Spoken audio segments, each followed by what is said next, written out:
Hello guys, நீ நம்ம யாரை பத்தி பார்க்க போறோம்னா லலிதா ஜுவல்லரி ஓனர் கிரண்குமார் பத்தி தான் பார்க்க போறோம். தமிழ்நாடு, ஆந்திரா, கேரளான்னு இவங்களுக்கு மொத்தம் 56 பிரான்ச்சஸ் இருக்கு. ஆனா இவர் பிறக்கும்போதே இவ்வளவு பணக்காரனா பிறக்கல. இவர் பிறக்கும்போது ஒரு ஏழ்மை குடும்பத்தில் தான் பிறந்திருக்காரு. இன்னைக்கு இவரோட சொத்து மதிப்பு 17,000 கோடி தொடும்னு சொல்லப்படுது. நம்ம டிவில எல்லாம் பார்த்திருப்போம், லலிதா ஜுவல்லரி கடையோட விளம்பரத்துக்கு அந்த ஓனரே டைரக்டா வந்து விளம்பரம் பண்ணுவாரு. ஆனா உண்மையா சொல்லணும்னா அந்த கடை வந்து அவரோடதே கிடையாது. கிரண்குமார் தங்கத்தை உருக்கி அதை மத்த கடைங்களுக்கு விற்கிற தொழில் தான் பண்ணிட்டு வந்திருக்காரு. அப்படி இவர் விற்கிற தங்கத்தை முதல்ல வாங்கினது சென்னையில அப்ப இருந்த லலிதா ஜுவல்லர்ஸ் அப்படின்ற ஒரு கடை தான். லலிதா ஜுவல்லர்ஸ் கடை தான் இவரோட முதல் கஸ்டமர். கிரண்குமார் பேசிக்காவே ஆந்திரா மாநிலத்துல தான் பிறந்து வளர்ந்துருக்காரு.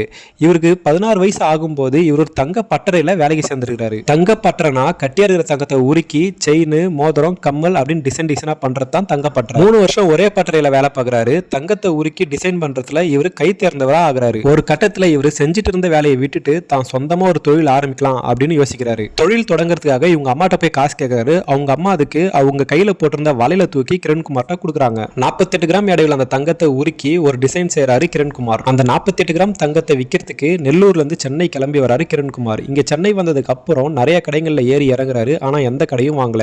கடைசியில லலிதா ஜுவல்லரி அப்படின்ற ஒரு கடை தான் இந்த தங்கத்தை வாங்கியிருக்கு. கம்மி விலையில பெஸ்டான டிசைன் கொடுக்கறதுனால லலிதா ஜுவல்லரி கிரண்குமார்ட்ட ரெகுலரா வந்து தங்கத்தை வாங்குறாங்க. அதே மாதிரி நிறைய கடைகளும் கிரண்குமார்ட்ட ஆர்டர் கொடுக்குறாங்க. பிசினஸ் ஆரம்பிச்ச கொஞ்ச நாள்ல கிரண்குமார் நிறைய சம்பாதிக்கிறாரு. அதே மாதிரி சென்னையில நிறைய கடைகள்ல இவரோட டிசைனை விரும்பி வாங்குறாங்க. இது ஒரு பக்கம் இருக்க, லலிதா ஜுவல்லரி ஓனர் கிரண்குமார் ஒரு நாள் அவர் கடைக்கு கூப்பிடுறாரு. அவர் கூப்பிட்டு, இதுக்கப்புறம் நம்ம பிசினஸ் பண்ண வேண்டாம் கிரண், எனக்கு தொழில் ரீதியா நிறைய கஷ்டங்கள் இருக்கு, சோ இந்த கடையை நான் விற்கலான்னு முடிவு பண்ணிட்டேன் அப்படின்னு சொல்றாரு. இதை கேட்ட கிரணுக்கு ரொம்பவே ஷாக். அதுவும் இல்லாம ரொம்பவே கவலைப்படுறாரு. ஏன்னா இவருக்கு முதல்ல ஆர்டர் கொடுத்த கடை லலிதா ஜுவல்லர்ஸ். வீட்டுக்கு போயிட்டு யோசிக்கிறாரு, ஏன் நம்ம அந்த கடையை வாங்கக்கூடாது, நம்மளே வாங்கி நல்லா நடத்தலாமே அப்படின்னு யோசிக்கிறாரு கிரண். நகை கடை வாங்குற அளவுக்கு காசு கிரண்ட அப்போதைக்கு இல்ல. இருந்தாலும் நிறைய இடத்துல கடன் வாங்கி கஷ்டப்பட்டு லலிதா ஜுவல்லர்ஸ் வாங்குறாரு கிரண். ஒரு வழியா வாங்கிட்டாரு. ஆனா இவருக்கு வியாபாரம் பெருசா போல. ஏன்னா வந்து இவர் கடையை சுத்தி நிறைய கடைங்க இருந்ததுனால இவருக்கு வியாபாரம் ரொம்பவே டல்லா இருந்திருக்கு. இதனால ரொம்ப கவலைப்பட்ட கிரண் எப்படியாவது நம்ம பிசினஸ் வந்து நல்லா நடத்தணும் அப்படின்னு யோசிக்கிறாரு. அப்போ அவருக்கு ஒரு ஐடியா வருது. ஏன் நம்ம தங்கத்தை ஹோல்சேல் ரேட்டுக்கு கொடுக்க கூடாது, அதாவது நம்ம வாங்குற ரேட்டுக்கே தங்கத்தை எதுக்கு நம்ம விற்க கூடாது அப்படின்னு யோசிக்கிறாரு.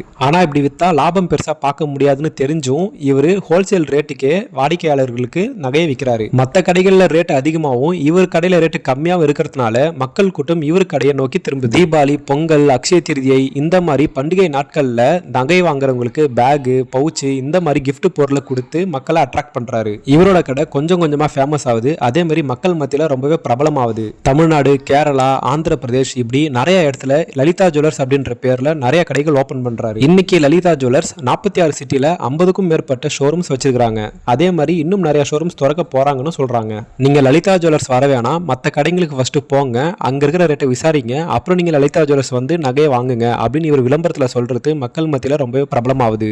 எங்க அப்பா நடக்கும்போது காலில் செருப்பு போட மாட்டாரு. அதே மாதிரி நாங்க ஒரு வேளை சாப்பாட்டுக்கே கஷ்டப்பட்டிருக்கோம். அந்த ஃபேமிலி பேக்ரவுண்ட்ல தான் நான் வந்திருக்கேன் அப்படின்னு கிரண்குமார் நிறைய ஸ்டேஜ்ல சொல்லியிருக்காரு. ஆனா இன்னைக்கு லலிதா ஜுவல்லர்ஸோட மொத்த சொத்து மதிப்பு 20,000 கோடியை தொடும்னு சொல்லப்படுது. நகை வியாபாரத்துல இன்னைக்கு லலிதா ஜுவல்லர்ஸ் யாரும் அசைக்க முடியாத இடத்துக்கு உயர்ந்திருக்கு. அதுக்கு ஒரே காரணம் கிரண்குமார். கடன்ல மூழ்க இருந்த லலிதா ஜுவல்லரி அப்படின்ற கடையை வாங்கி இன்னைக்கு அதே நேம்ல 50க்கும் மேற்பட்ட கடைகளை ஓபன் பண்ணி சாதனை படிச்சிருக்காரு கிரண்குமார். ஓகே கைஸ், இந்த வீடியோ உங்களுக்கு பிடிச்சிருக்குன்னு நம்புறேன். இதே மாதிரி இன்ஸ்பிரேஷனல் ஸ்டோரி நீங்க கேட்கணும்னு விரும்புனீங்கன்னா நம்ம சேனலை சப்ஸ்கிரைப் பண்ணுங்க.